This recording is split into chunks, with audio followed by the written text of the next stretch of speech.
स्वागत है आप सभी का हमारे YouTube चैनल शब्द संसार पर। आप सभी के लिए लेकर आई हूँ अपनी धारावाहिक कहानी प्यार मगर अनूठा का भाग 11।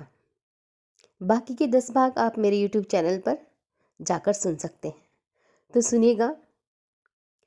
बिना किसी के साथ आखिर कैसे कटेगा ये जीवन। बहुत सोचता था मैं कि उसकी यादों के सहारे से ही जीवन जीऊँगा, परंतु जितना हम समझते हैं उतना ही आसान नहीं होता अकेले जीवन जीना। पीहू, मैं जानता हूँ कि मेरी और उसका बहुत आकर्षण है, लेकिन ये आकर्षण सिर्फ क्षणिक है, कोई परिपक्व प्यार तो नहीं। मेरी और पीहू की उम्र में काफ़ी अंतर है, और दूसरी बात यह है कि मैंने तो कभी भी पीहू को इस नज़र से देखा ही नहीं।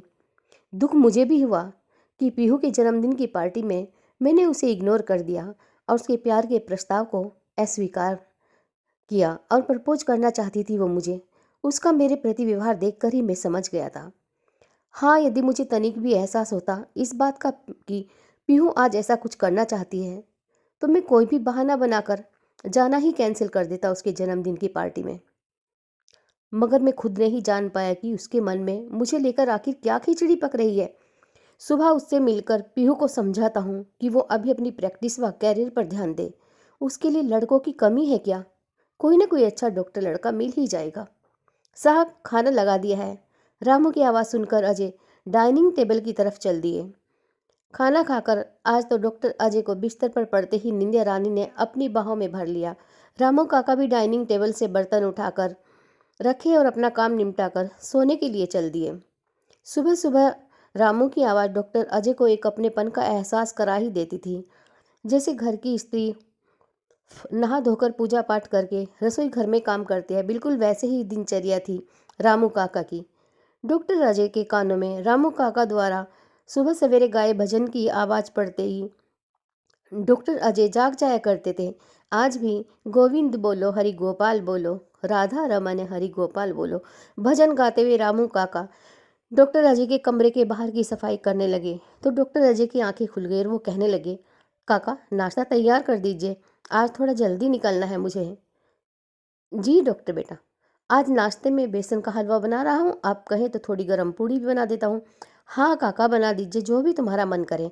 और हाँ काका, आज थोड़ा हलवा और पूड़ियाँ भी पैक कर दीजिएगा, मुझे लेकर जानी है किसी के लिए।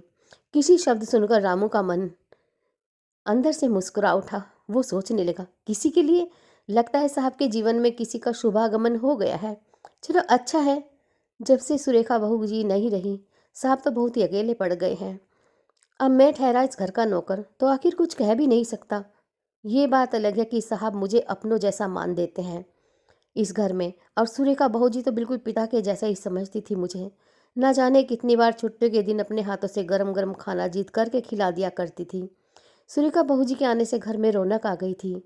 न जाने किस मनहूस की बुरी नज़र खा गई इस घर की खुशियों को। अरे काका, क्या सोचने लगे? मुझे जल्दी जाना है आज।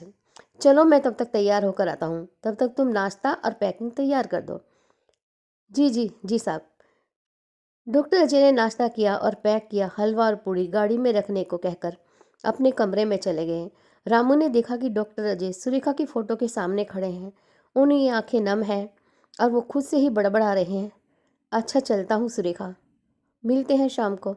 और हाँ, एक बात और सुरेखा, तुम मुझे हिम्मत देती रहना ताकि मैं भटक न जाऊं। डॉक्टर अजय को ऐसा लगा मानो सुरेखा मन ही मन मुस्कुरा रही है। तो ये था हमारी कहानी प्यार मगर अनूठा का भाग 11। अगला भाग लेकर शीघ्र ही आपके समक्ष आती हूँ। तब तक के लिए हमारे चैनल को लाइक शेयर व सब्सक्राइब अवश्य कीजिएगा।